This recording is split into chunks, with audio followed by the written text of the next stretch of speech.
সম্প্রতি সংসদে ভারতীয় ন্যায় সংহিতা বিল পাশ করেছে কেন্দ্র, যেখানে হিট অ্যান্ড রান ঘটনায় মৃত্যু হলে অভিযুক্ত চালকের 10 বছর পর্যন্ত জেল এবং 7 লাখ টাকা জরিমানার উল্লেখ আছে। 10 বছরের জরিমানা তখনই হবে যখন চালকের খারাপ ড্রাইভিংয়ের কারণে কেউ মারা যাবেন এবং চালক পুলিশকে না জানিয়ে ঘটনাস্থল থেকে পালাবে।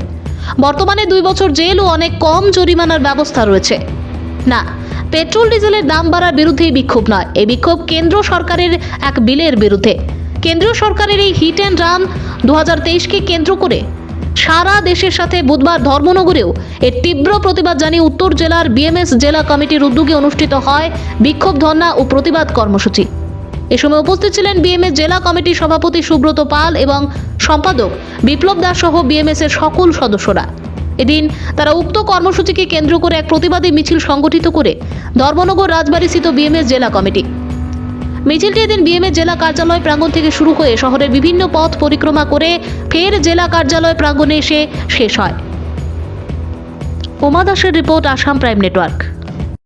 10 নভেম্বর পার্লামেন্টে আমাদের ড্রাইভার শ্রমিকদের বিরুদ্ধে পার্লামেন্টে একটা নতুন আইন পেশ করেছে, যেটা একটা ড্রাইভার যদি কোনো কারণে যদি দুর্গস্ত গতিত হয় তাহলে তাকে 10 বছরের জেল আর 10 লাখ টাকা তাকে দিতে হবে।